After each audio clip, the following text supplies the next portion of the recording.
ত্রিপুরা থেকে আসা ঢলে দক্ষিণ পূর্বাঞ্চলে ভয়াবহ বন্যা, পানিতে তলিয়ে ফেনী, নোয়াখালী, কুমিল্লা সহ ৮ জেলা। পানিবন্দী লাখ লাখ মানুষ, বিপর্যস্ত জনজীবন, আটকে পড়াদের উদ্ধারে ফায়ার সার্ভিস, সেনাবাহিনী।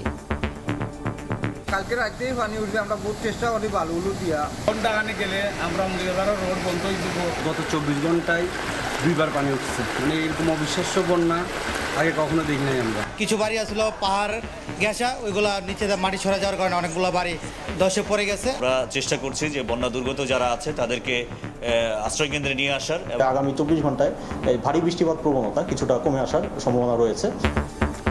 বৈষম্য বিরোধী ছাত্র আন্দোলনের টাকে সামর্থ্যের সবটুকু দিয়ে সাহায্যের হাত বাড়িয়েছেন সাধারণ মানুষ।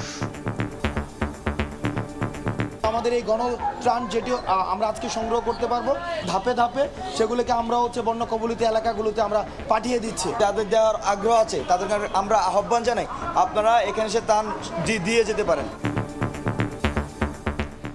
দেখছিলেন প্রধান শিরোনাম, দুপুরের সময়ের সঙ্গে আছি আমি তোহা খান তামিম। এবার অন্যান্য শীর্ষ সংবাদ। বন্যা কবলিত এলাকায় নিরবচ্ছিন্ন টেলিকম সেবা নিশ্চিতের নির্দেশ তথ্য প্রযুক্তি উপদেষ্টার। টক টাইম ও ইন্টারনেট ফ্রি করে দিল মোবাইল অপারেটররা। ইমার্জেন্সি রেসপন্স টিম গঠন। বছরের পর বছর জলাবদ্ধতার কবল থেকে মুক্তি মিলছে না চট্টগ্রাম নগরবাসীর। টানা 3 দিনের বৃষ্টিতে ডুবেছে বিভিন্ন এলাকা, দুর্ভোগ চরমে। পাচার হওয়া $100 বিলিয়ন ফেরাতে সুইজারল্যান্ডের সহযোগিতা চাইল বিএনপি।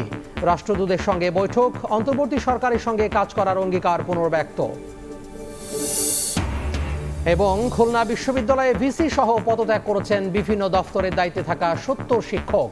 স্থবিরতা প্রশাসনিক একাডেমিক কার্যক্রমে, দ্রুত অচলাবস্থা নিরসনের দাবি শিক্ষার্থীদের।